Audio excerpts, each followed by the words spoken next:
네, 2024년 7월 30일 이정훈입니다. 대한민국 정보기관이 정신이 없습니다. 공개해야 될 거와 공개하지 말아야 될 거를 구분하지 못하고 있습니다. 대한민국 국익을 심대하게 침해하고 있습니다. 무슨 얘기냐고요? 국군정보사에서 블랙 요원, 화이트 요원 명단이 빠져나와서 북한에 전달됐다. 이래서 난리가 났죠. 근데 이걸 왜 까발리는 자는 누구지? 지금 수미테리 사건 가지고 예민합니다. 그런 상태에서 정보사도 사고를 쳤다라고 사고 쳤으면은 이걸 수습을 하고 나중에 잘못된 사람들 기소를 할 때 공개할 것과 공개하지 말 거를 정리를 해서 해야 되는데 수사 중인 사건을 떡 공개를 했습니다. 이렇게 되면은 대한민국이 어떤 짓을 하는지가 다 드러나죠. 근데 오늘은 제가 이제 이거 이상하다. 이거 누군가 분명히 고의적으로 누설한 것 같다.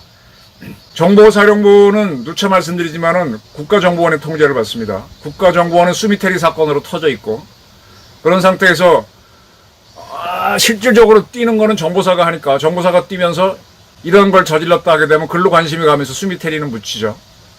그런 의심도 해봐야 되고 왜 이 시점에서 이게 기자들은 이걸 알 수가 없어요. 왜 나왔냐? 이거 조사해야 된다 그랬는데 오늘 어떤 보도가 나왔는가 하면은 대한민국 해커가 북한 정보기관 네트워크에 들어가서 우리 해커가 북한을 해킹한 거죠. 정보사에서 유출된 급비 명단을 발견했다. 이런 보도가 나왔습니다. 제가 어제 보도에서 사이버사령부를 말씀드렸습니다. 사이버사령부는 고려대학교 방산 무슨 학과인가 보안학과인가 정보보안학과인가 전원 장학금 받고 들어가서 남자나 여자나 졸업하면은 장교의 인관에서 의무복무하고 하는 아주 해커를 전문적으로 그 친구들 갖고 구성되는 해킹 전문 부대인데 북한을 해킹하던 우리를 지키던 최고의 기관은 사이버사령부입니다. 근데 사이버사령부가 북한도 해킹하겠죠 당연히. 근데 오늘 보도를 보게 되면 한국 해커가 북한 정보기관 네트워크에 들어갔다가 정보사에서 유출된 급비 명단을 발견했다. 이거는요 대한민국 사이버사령부가 북한을 해킹했다는 시인입니다. 북한이 적국이니까 큰 문제는 안 되지만은 문재인이가 북한하고 뭐 하려고 그랬죠? 종전선언을 하면서 평화조약을 맺어서 과거의 동소독처럼 별개의 국가로 가려고 했습니다. 그런 상태라면 평화조약 맺었기 때문에 이쪽에서 저쪽을 해킹했다 그러면 적대적 행위가 됩니다. 이거 큰 문제가 됩니다. 그래서 정보기관들이 미국이 해킹을 안 하겠어요? 한국 안 하겠습니까? 다 합니다. 대한민국 수미테리 사건 일으켰으니까 우리도 미국 움직이려고 하고요. 근데 그거는 얘기 안 하는 거예요, 절대로. 해킹을 하고 정보활동을 하더라도 모른다 그러는 거예요. 이번에 수미테리 사건으로 한미동맹 문제 없다고 국정원이 국회에서 발표했지 않습니까? 미국도 문제 없다 그랬다고. 수미테리는 잘못됐다고 처벌을 하면서도 서로 수미테리를 이용해서 미국은 방처벌했고 우리는 공작을 하려다 뭔가 꼬여버린 건데 그런 거 없다고 지우는 거예요. 이게 정상적입니다. 그래야 한국과 미국의 양국 관계가 유지가 됩니다. 북한은 적국이니까 해킹은 해도 돼. 공개해도 북한이 시비 걸지는 못하겠지만 문재인 때가 문제예요. 문재인 때가 종전선언에서 남북한을 별도의 국가로 가져가자. 그게 이제 통일이라는 개념이죠. 아주 사기죠. 한국과 일본이 평화적으로 65년도에 국교를 맺었어요. 그러면 우리가 일본한테 다시 병합된 겁니까? 아니잖아요. 근데 그때 국교 정상화한 거는 결사적으로 반대했던 좌파들이 문재인 정권 때 와서는 북한하고 평화조약 맺으라고 한 거야. 그죠? 근데 평화조약을 맺으려고 하는 팀에서 근데 우리가 북한을 해킹했다는 게 나오면은 이거는 문제가 되는 거죠. 참 이게 그리고 이제 중국과 러시아에 있던 우리 요원들을 다 철수시켰다. 그러면 우리가 북한을 들여다보기 위해서 중국과 러시아에 또 다른 나라에 요원들을 보내고 있었다는 걸 우리 정부가 다 시인한 게 돼요. 그러면 저쪽에서는 빨끈하죠. 지금 중국이 한국한테 빨끈할 게 많아요. 차곡차곡 쌓아놓고 있어요. 기억이 좀 안 나실 겁니다. 북한 남포에서 나온 중국 배가 중국 산동반도 쪽에 갔다가 우리의 제주해협 통과할 때 우리가 체포했습니다.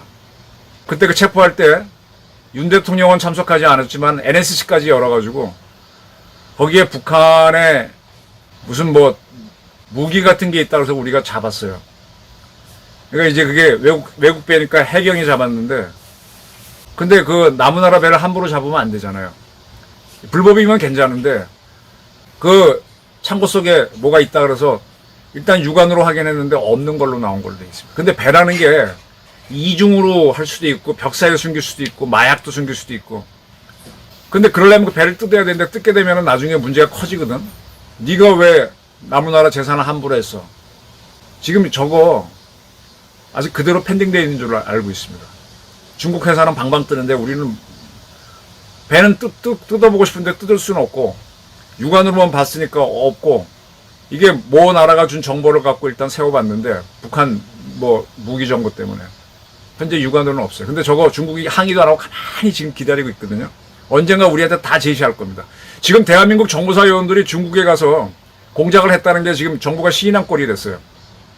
중국이 그러면 대한민국의 중국 요원들을 집어넣고 그들이 걸려도 문제가 없다고 똑같다 그럴 겁니다. 실제로 여기 지금 동방명준이 해가지고 중국 조직들이 들어와서 여기 있는 조선족들이라든지 중국인들을 통제하면서 일사불란하게 움직이도록 하고 있죠.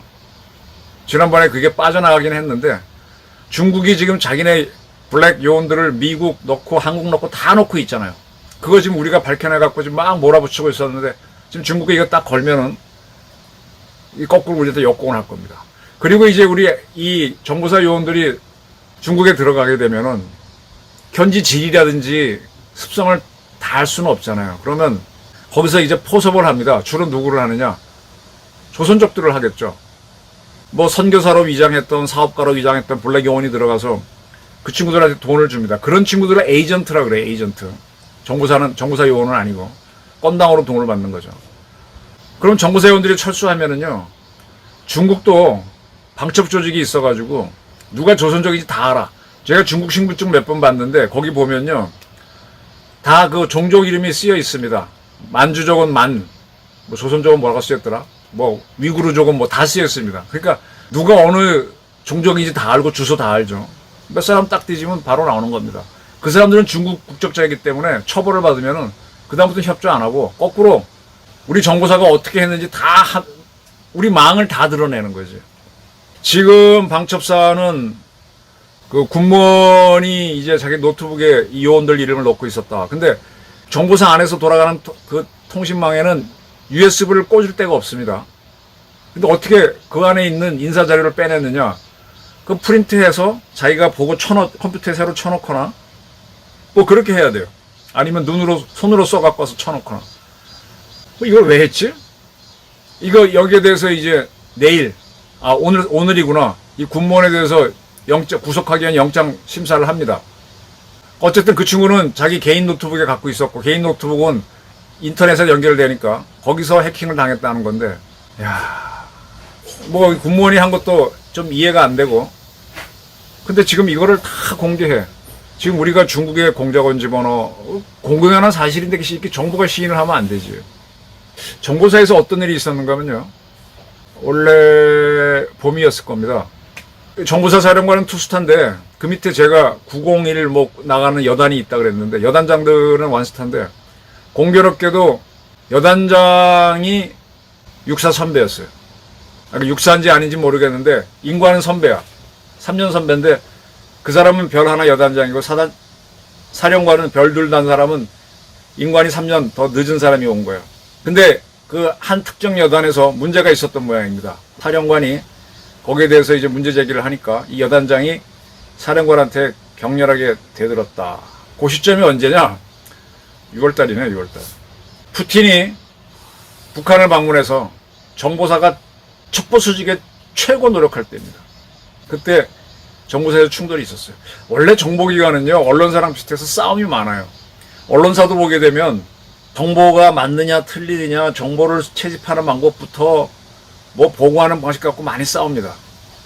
워낙 정보가 중요하니까. 아주 예민한 시기 사건 많으면 더 바빠지죠. 이렇게 터집니다.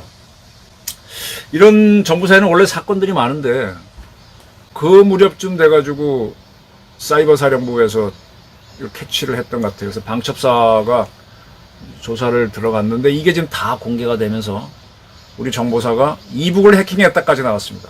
자, 이북은요, 문재인 정권 내내 대한민국 사법부하고 여러분들, 유권자 여러분들, 중앙선거관리위원회에 다 정보 있습니다. 주민등록번호부터 다 있습니다.